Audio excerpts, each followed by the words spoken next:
pa vidu starp reālo ekonomikas sektoru un valdības politiku. Es mēģināšu tādas dažas lietas, kas jums varētu noderēt, varbūt arī tā ikdienas darbā. Un te izskanēja doma, kad strauji mainās grāmatveža loma, un grāmatvedis kļūst šobrīd pat patiesībā par datu analītiķi un padomnieku tiešām uzņēmumu organizācijas vadītājiem. Grāmatvedībā varbūt netik tipisku tematu par datu aizsardzību, juridiskām lietām, bet paldies iepriekšējai runātāji, kas iedeva jau tādu mazu ieskatu, un galā arī godājumais ministrs un vidu pārstāvi mums teica, ka digitālā transformācija, e-rēķini ienāk mūsu ikdienā, un arī, protams, banku nerimstošie atgādinājumi par to, ka ir jātur dati drošībā. Un tas viss arī grāmatvežiem liek būt gataviem datu incidentiem, liek būt gataviem domāt un rūpēties par datu drošību jūsu ikdienas darbā. Ka gala lēmums, kas arī bija pieņemts šajā paketē, ko es arī stādīšu priekšā, ir tas, ka bija vienošanās arī ar sociālajiem partneriem. Ja tāds vienošanās nebūtu, tad šogad noteikti būtu krietni mazāk nodokļu izmaiņu nekā mēs arī parādīsim, es un arī Astra Kaļāna pēc manis. Jā, un lielākais arī, un var teikt arī izmaiņu pamats bija tieši iedzīvot ienākumu nodoklis, un varētu būt tīri tehniski, varbūt nebija pat tas grūtākais, bet ņemot vērā tieši šīs fiskālās izmaksas arī parādīšot, tas arī ir arī, kas, protams, būtiski arī politikā, jo nodokļi jau, teiksim tā, neiekasē savam priekam, bet lai varētu finansēt kādus valsts pašvaldību izdevumus. Tad mēs visi gribam noteikti stāstīt labās lietas, un es noteikti gribu izstāstīt vispirms to ietvaru. Tiešie nodokļi pēc būtības iedzīvotāja ienākuma nodoklis, mikrouzņēmuma nodoklis, solidaritātes iemaksas likumprojekts, par ko jau minēja ministra kungs. Un gribu teikt tā, šogad ir labais gads, tāpēc, ka jums pēc būtības ir mēs esam atvēruši tikai 2 likumus tiešajos nodokļos, iedzīvotāja ienākuma nodokli un mikrouzņēmuma nodokli, un abos likumos ir labas lietas. Mēs kā ekonomisti solam sagaidām, ka nākamais gads būs par matu tiesu, bet labāks. Redzam, ka 25. gada prognozes tomēr kopumā sola nedaudz aktīvāk ekonomisku aktivitāti. Bultiņas redziet, ir korekcijas pret to, kāds bija skats vēl vasaras beigās.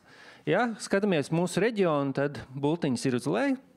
Tas nozīmē to, ka skatījums ir nedaudz pakoriģēts uz leju, bet kopumā tad nākamais gads solās būt nedaudz optimistiskāks.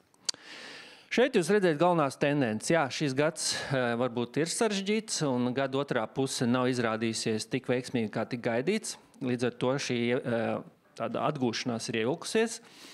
Labā ziņa ir tāda, ka likmes un inflācija iet uz leju. Pirmkārt, ko es gribu vērst jūsu uzmanību. Visas tas, ko šodien mēs runājam, ļoti daudzas lietas. Arī šī nevienlīdzības iznīcināšanas regula un tam līdzīgas lietas. Gan datu aizsardzība, gan visas, par ko jūs šodien arī dzirdējāt, darbinieku mobilitātes veicināšana un darba koplīgumi.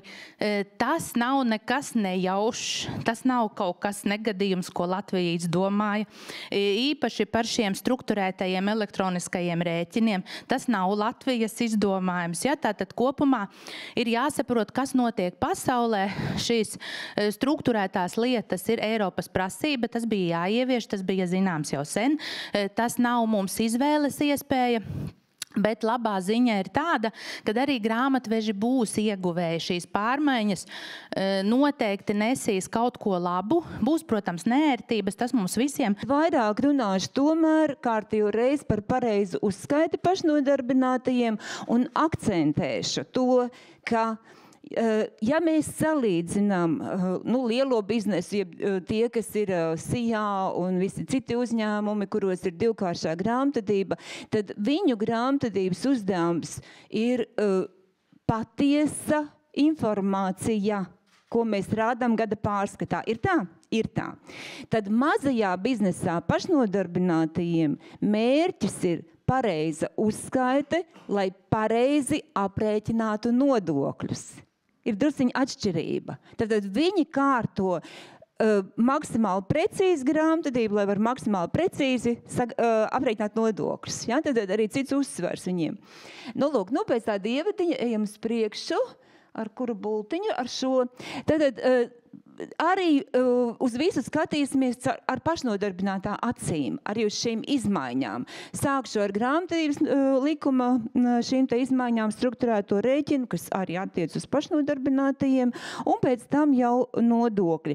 Ieliku arī savu grāmatiņu, lai pateiktu, ka jaunas vēl nav, jo visu laiku tādas nebija būtiskas izmaiņas, bet laikam uz nākošo gadu iespējams, ka vajadzēs, jo nu jau ir būtiskāks. Un man jums ir iepriecinājums, mums darba būs. Bet galvenais, ko es teikšu, jāiesaist ir vadītāji, jo tās lietas, ko es jums šodien pastāstīšu, kas ir aktuālas, tur mums vajadzēs arī vadītājs. Tas būs ar nākamo slaidu. Pirmā lieta, es domāju, ka ir interesanti paskatīties, kā mums minimāla alga ir mainīsies. Man bija ļoti interesanti. Man nesen viens sens klients uzradās un palūdza dokumentus no 2007. gada. Un tad, kad es ieraudzīju, kādas bija algas, un es domāju, un tad likās, ka baiga labā alga ir. Un tad, kad es domāju, no šodienas skatu punkta, tad jā, mēs esam stipri auguši. Kas mums ir ar minimālo algu? Tas, ko jūs zinat, ka mums nākamā gadā tā tad ir 740 eiro. Tas ir apstiprināts.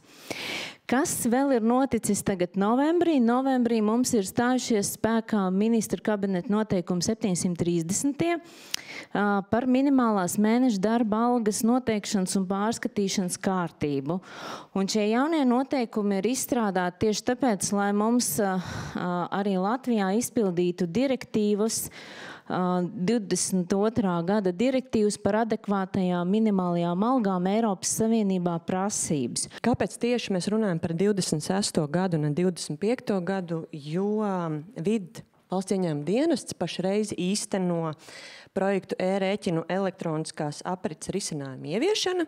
Projekts tiek finansēts no Eiropas Savienības atveseļošanas fonda finansējuma, un mūsu projekta mērķis ir radīt risinājumu decentralizētai e-rēķinu saņemšanai, sākot ar 26. gadu. Risinājuma izstrādes pamatā tiek īstenots ministru kabineta 21. gada 21. decembrī apstiprinātais informatīvais ziņojums par attaisnojumu dokumentu un preču piegādes dokumentu elektroniskās aprites sistēmas ieviešanu Latvijā, kurā ir iezīmēts e-rēķinu risinājumu attīstības koncepts Latvijā. Vienlaikus es tomēr gribu vērst uzmanību, ka šī nav tikai Latvijas iniciatīva, jo e-rēķinu ieviešanas aktivitātes jau labu laiku tiek īstenots arī daudzās citās Eiropas Savienības dalībvalstīs. Šis ir tas brīdis, kad sāk skanēt fanfāras, gandrīz vai vismaz mūsu tādā apziņā un priekšstatos, jo mēs esam ļoti svinīgā fāzē iegājuši šajā mūsu šīs dienas tikšanās reizē. Tātad mēs varam sākt pasniegšanas ceremoniju balvam par gada grāmatvedi un par mūža ieguldījumu grāmatvedībā.